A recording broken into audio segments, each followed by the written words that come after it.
Hey everybody, it's your pal Drew Dracy. I'm starting a new feature on this channel called I'll think of something better, but it's basically Bronze Age comics merry-go-round with creators, or creator merry-go-round. I'll think of a better name, trust me. Basically, this episode is going to cover many comics that in the Bronze Age, which is 1970 to sort of like the end of the 70s. Cobra, created by Jack Kirby, and this is within the last year of his contract with DC, and then he would go back to Marvel. But the thing is, at the time, I really feel like they took advantage of Jack, because they kept having him do like these first issue specials, and they it's almost like they wanted him to do one IP after another until his contract ran out, and they would own him. It's like Cobra, Dingbats on Danger Street, Atlas, and others, and that's not right. Years later, 1980s, they did make it right as far as New Gods and giving Jack Kirby ownership in it. Well, if you've ever read the Jack Kirby Collector with Tomorrows, published by Tomorrows, you'll know that this Kirby face was completely changed by Pablo Marcos by request of Jerry Conway. Basically, they're twins, separated at birth, but if one guy hits his funny bone on his elbow, the other guy does, and there's more serious stuff. This is just beautiful, beautiful, beautiful. Now, I think Bruce D. Berry inked these, because it doesn't look like Marcos does a lot of feathering, and I love me a Kirby robot. So, Cobra is like a sect. Not a serpent sect, I guess, of the underworld, and they, worship the head Cobra guy, and not Cobra Kai, Cobra Guy, and they're sort of like Hydra, except a little better organized. Snake Pit, kind of like Slash's Snake Pit, not quite. Kirby drawing this ad probably made more from this than he did for this whole book. And it's been retouched a bit because it's really cleaner. It looks more like, I don't know if Frank Giacoya maybe inked it and kind of brought back some of that. I don't know. So, major redraw on this one character. He had a bit of a redraw too, but he was also like a middle-aged guy, and that's just how, Kirby didn't draw teenagers unless it was very deliberate, when it comes to young people anyway. So, he's got the chiseled look. He's got the TV handsomeness going on, and hang on, everybody. But it's mostly Kirby. It's out of focus, Kirby. There, okay. You son of a bitch. This explains the origin of how the next serpent god will be chosen. It's really hard to explain, but I really recommend you buying the trade paperback of Chuck Dixon and Graham Nolan's Bane Conquest miniseries. And it has Bane and Cobra and Batman, and it's really, really great. I mean, it's just amazing stuff. But like I said, it's so weird seeing like a non-Kirby face patched over, but that's happened before with Superman, or Jimmy Olsen, as we all know. Okay, here we go. Wrapping it up. This always interested me that they would say on sale third week in January. They were very certain that it would come out that way. Comics were not late back then. In Marvel's case, they would use a reprint and just to help keep the deadlines going. Oh, that's my phone. Okay, hello. Steven Spielberg, let me get back to you. I don't have time, okay? I'll call you. Okay, so that's the end of the first issue, and it's only one Kirby touches. And then we jump. That's a nifty cover. And this book is bi-monthly the whole way through, too, and that was sort of another indication of poor sales. Now you're going to have new creators. And they are, I'll show you at the end, just nice stuff. I really dig it. Yeah, it's nice Bronze Age. It's not something that should be like an artist edition. Of course, most things don't need an artist edition. That's for the creme de la creme. Okay, there. Now this second issue number 2, Martin Pasco takes over for the duration of the series. But the artist is Chick Stone, who's most known for inking Kirby around 1964, 65. And he himself is a pretty damn good artist. And Pablo Marcos is there. So, neat stuff. Okay, here we go. Ernie Chow, or Chua, a.k.a. Ernie Chan. He did a lot of covers too. And here we go again. 3 issues, 3 artists. Keith Giffen, and inked by Terry Austin and Dick Giordano. You cannot get better. I mean, these guys came out of their respective birthing canals ready to ink. I mean, they were just so fantastic. And, you know, they probably wanted to do it because Keith was really, really new at the time. I mean, he was in the business maybe a year, and he was kind of like like any new person. You kind of get bounced around to help on deadlines, and so there's some that he really tapped into the Kirby, and he's someone I always liked. I mean, you know what I like though is on a fandom level, I like the small panels because you can actually bullshit a lot of detail in a small panel. But, you know, he still has payoffs. But if you do the easy page, that helps you save room for the money shot. So, but yeah, it's cool. I'm digging it, man. And you got that Giffen hand. That's like, let me see. I used to draw it all the time. Okay. And he used it a lot in Defenders. But, you know, here we go. This tripped me out. It says next issue, but it says some comments before closing. As things stand now, this is the last issue of Cobra, at least until we receive sales report that indicate your interest in this magazine.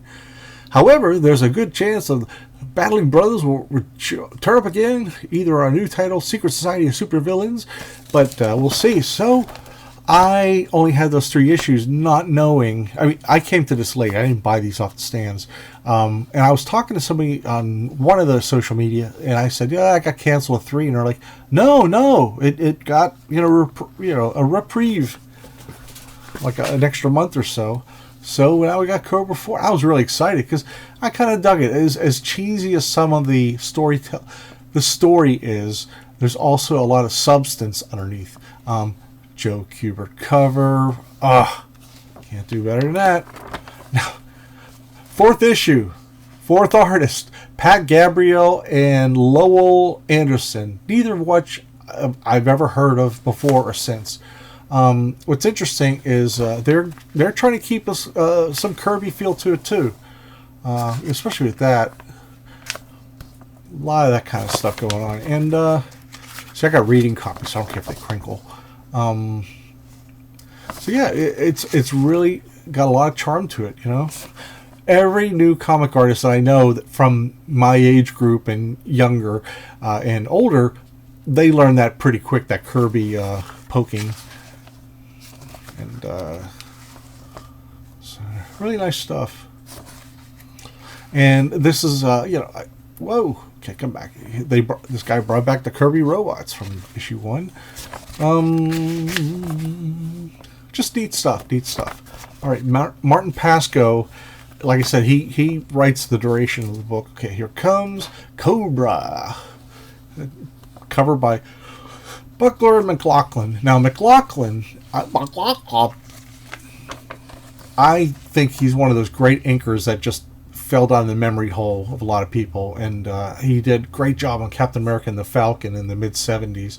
You know, I like too is like this rip is just kind of ties into it. You know, can you imagine it being like one of those $3 enhanced covers that cut out? So now you know Buckler's going to bring the feel of Kirby because he swiped a lot of Kirby, but then then there were times where he didn't, and he still had that feel of Kirby. And more teeny tiny panels. So it's looking good, looking good. Whoop. Okay, I'm gonna eat you. Get in my belly. There's that. Now, okay, here we go. Mike Nasser and Joe Rubinstein. I know for a fact Nasser, he worked, he was in Neil Adams' continuity studios, and he really copied Neil, but not in a swipe way. It's just when you went there, you kind of picked up on Neil Adams stuff because it was fantastic, and it just was very educational, and it upped everybody's game.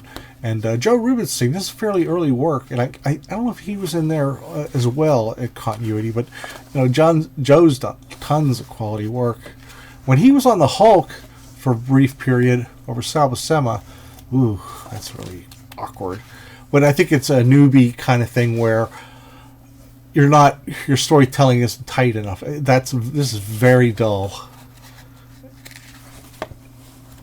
This has got that little bit of crazy. My ass is not going to fit in here. And like I said, there's some. It's just not ready yet, but you could see a lot of potential. That's wonderful. Okay. Oh, by the way, you see how gingerly I'm flipping through these pages? Not because I'm worried about their reading copies, but back then, comics were 32 pages, and you only got 17 goddamn pages of story. And I guess it was just my unwavering love of comics and a lot of other people who that kept these guys afloat. Okay, now here is the real actual final issue of the original Cobra series. Excuse me a second. Okay, now this one, Mike Ink himself.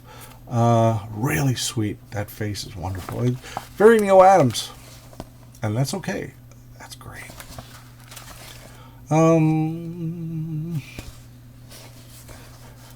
Join the Dinky Starfleet. There's a new publisher, Jeanette Kahn. She stayed till about the late 90s when she retired, and she really had a lot of really great thinking outside the box initiatives for DC that helped kind of refurbished the brand, I guess, without losing the readers. That wouldn't happen until the New 52, which she did not preside over. Okay, now, this is the last issue. It says next in Cobra 8, and it says a DOA conspiracy, the Batman. But there is no issue 8. Instead, it gets in this jam-packed dollar comic, 5-star superhero spectacular, Neil Adams cover, gorgeous. And there's back when the economy was shitty, they started doing books like this, and they started like adventure comics even. They had Batman Family where they put a lot of orphan Batman titles together, and they just had other. It's hard to explain. Adventure comics took over in digest size, which I like, but it was just pretty wild to think about. And I'm going to jump ahead. I'm trying to get this quick because I hate the fact that I'm dragging these on to like 40 minutes, because I think it's a huge imposition on the viewers or listener. There it is. Really, I mean, Nasser and Rubinstein are tightening up. They're just doing some beautiful stuff. Look at that. Diggity doo. And what I really like, Mr. Miracle, short-lived. Because of the 30 cents price, it killed a lot of sales. Batman. I'm Batman. Yeah, this is great. That's classic there. Later on, Storm would be able to like pick. She was a pickpocket, and she got herself free doing something similar. I can't remember what it was. So I really recommend the series if you just go with it. Don't ask too many hard questions. And one thing about Cobra that was cool is I got to work on him in early issues of Birds of Prey of the ongoing series. Greg Land and I illustrated stories that Chuck had written where Cobra was involved, and all the little scaly stuff was really cool to do, and it was just neat, to dip my toe into the Kirby verse, and lovely stuff. Well, okay. I hope you like this. I'm at 15 minutes. I know I went too long, but I hope you enjoy this. I had to give you the whole, I don't know, the background to this. And anyway, you have a wonderful, wonderful day. Bye.